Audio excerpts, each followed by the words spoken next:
Good morning student, जय स्वामीनारायण। आज हम लेसन नंबर 7 सोच अपनी अपनी पढ़ेंगे। ये पाठ क्रियाकलाप वाले हैं, मतलब एक्टिविटी वाले पार्ट हैं। हिंदी में वाद विवाद एक भाषा का रूप है। वाद विवाद में कोई भी एक विषय निर्धारित करके उस विषय में पहला पक्ष में बोलता है और दूसरा जो है वो उसके अपोजिट में बोलता है, विपक्ष में बोलता है। तो ये पार्ट है सोच अपनी अपनी। आप अपनी सोच के माध्यम से किस विषय में कितना अच्छा बोल सकते हैं या लिख सकते हैं, इसके बारे में पढ़ेंगे। तो सबसे पहले हम पाठवाचक एवं व्याकरण करेंगे, फिर सेकेंड चरण में, दूसरे चरण में शब्दार्थ पढ़ेंगे और तीसरे में हम पाठ के अभ्यास का प्रश्न उत्तर लिखेंगे। तो आइए मैं आपको समझाती हूँ। सोच अपनी अपनी किसी भी विषय के पक्ष और विपक्ष में तर्क वितर्क सहित अपने विचारों की अभिव्यक्ति को वाद विवाद कहते हैं, जिसको इंग्लिश में डिबेट कहते हैं। वाद विवाद मौखिक अभिव्यक्ति का अत्यंत प्रभावशाली और महत्वपूर्ण रूप है। वाद विवाद में कोई एक विषय निर्धारित कर लेते हैं, एक पक्ष में बोलता है और दूसरा विद्यार्थी उसके विपक्ष में बोलता है।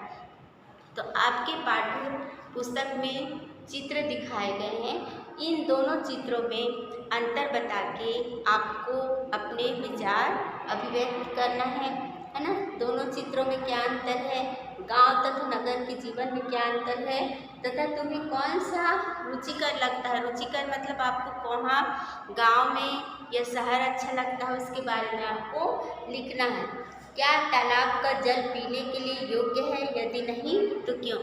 गांव में तालाब होते हैं, तालाब का पानी क्या हमारे लिए उचित है पीने के लिए, यदि नहीं है तो क्यों नहीं है वो।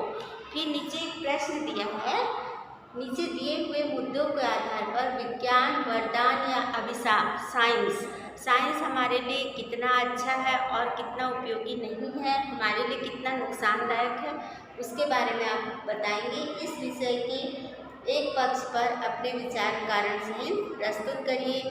यहाँ पर देखिए नीचे ब्रैकेट में आपको शब्द दिए गए हैं, प्रदूषण, बिजली, अंतरिक्ष की खोज, डॉक्टरी सुविधा, दूरभाष, कंप्यूटर, परमाणु बम, पिस्तौल, ग्लोबल वार्मिंग आदि। तो आइए मैं आपको 2-3 बता देती हूँ वीडियो के माध्यम से, ताकि आप अच्छे से कर पाएंगे। इस पाठ में ज़्यादा लिखना नहीं है, लिखेंगे हम पीछे के अभ्यास और स्वाध्याय वाले प्रश्नोत्तर करेंगे, खाली पाठ को आपको समझना है। जैसे मैं यहाँ पर एक टॉपिक लेती हूँ, विज्ञान वरदान या अभिशाप। अभिशाप मतलब हमारे लिए वो कितना नुकसानदायक है, अभिशापित है। विज्ञान वरदान, वरदान मतलब हमारे लिए एक वरदान मिला हुआ है हमें कि साइंस के माध्यम से हम आधुनिकता की ओर कितने जल्दी से हम अपना काम कर सकते हैं मशीनों के द्वारा। विज्ञान ने हमें बहुत कुछ तो दिया है, लेकिन वो हमारे लिए अभिशापित भी कहलाया। क्यों अभिशापित कहलाया? क्योंकि विज्ञान के माध्यम से जैसे जैसे हम उन्नति की ओर जाते गए, प्रगति की ओर बढ़ते गए, हमारी जो जीवन शैली है वो विज्ञान पे पूरा निर्धारित हो गया। मतलब हम छोटे से छोटे कार्य को मशीनों और मोबाइलों के माध्यम से, नेटवर्किंग के माध्यम से करते गए। लेकिन अभिशापित क्यों हुआ? क्योंकि विज्ञान हमारे लिए नुकसानदायक भी बहुत रहा है। हमने फैक्ट्रियाँ लगाई, मशीनें बनाई, है ना, तो इससे हमारे शरीर के लिए केमिकल हमें विज्ञान के माध्यम से भी मिलता गया। फैक्ट्री से धुआं निकलने लगा, नदियों की जल दूषित होने लगे। जितने भी कंपनी के, फैक्ट्री के जो दूषित धुआं जो निकलता है वो हमारे शरीर के अंदर जाके हमें नुकसान पहुंचाता है। इस तरीके से आप विज्ञान के कुछ अच्छे उदाहरण दे सकते हैं और कुछ उसकी कमियां भी बता सकते हैं। तो जो अच्छाई बताएगा वो पक्ष में बोलेगा, और जो उसका नुकसान बताएगा कि नहीं विज्ञान हमारे लिए वरदान तो है लेकिन वो हमारे लिए उतना ही नुकसानदायक है। हमारे पूरी जीवन शैली को उसने प्रदूषित कर दिया, मानव उस पर आश्रित होने लगा, उसकी कार्यशैली करने का जो ढंग है वो मशीनों तक सीमित रह गई। ये सब आपको अपने विचार खाली बताकर मौखिक में करना है। पीडीएफ के माध्यम से मैं आपको इस लेसन के प्रश्न उत्तर और शब्दार्थ भेज दूंगी। पाठ में कुछ ज़्यादा नहीं है। फिर सेकेंड पेज में 46 पेज में पढ़ना है। बहुत दूर जन्म ले रहा धरती जैसा ग्रह।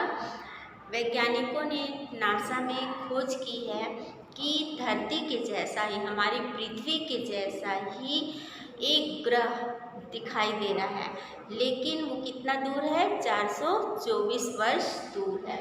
424 वर्ष, प्रकाश वर्ष, 424 प्रकाश वर्ष हमसे अभी वो दूर है।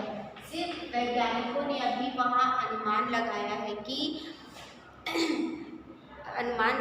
कि वहाँ पर पृथ्वी जैसा एक ग्रह तो दिखाई दे रहा है, लेकिन अभी वहाँ पर जीवन संभव नहीं है।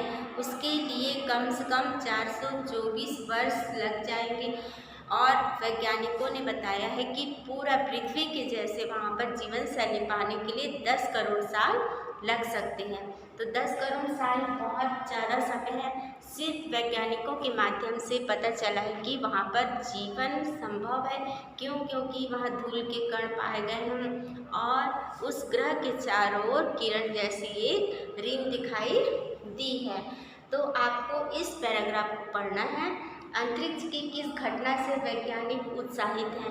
अंतरिक्ष की किस घटना से वैज्ञानिक उत्साहित हैं? तो यहाँ पर हम पैराग्राफ से देखकर सोच कर लिखेंगे कि अंतरिक्ष की वैज्ञानिकों के माध्यम से या वैज्ञानिकों ने पता लगाया है कि पृथ्वी जैसा एक ग्रह है, वहाँ पर वो दिखाई दे रहा है। नासा में अंतरिक्ष में पता चला कि पृथ्वी जैसा ग्रह है जहाँ पर हम जीवन संभव हो सकता है। लेकिन ये पॉसिबल कब हो सकता है, उसकी संभावना कब हो सकती है? 10 करोड़ साल लग सकते हैं। इस बात से वैज्ञानिक उत्साहित हैं। पृथ्वी जैसा ग्रह बनने के लिए अंतरिक्ष में किस प्रकार की स्थिति का होना आवश्यक है? तो पृथ्वी जैसा ग्रह बनने के लिए अंतरिक्ष में ऑक्सीजन, पानी, हवा और प्रकृति के जो सारे तत्व धरती पर हैं वो वहाँ पर भी होने चाहिए। फिर है जोड़े मिलाओ, और ये प्रश्न उत्तर है, मैं आपको पीडीएफ के माध्यम से भेज दूँगी, या देखकर कंप्लीट करिएगा। तब तक के लिए धन्यवाद।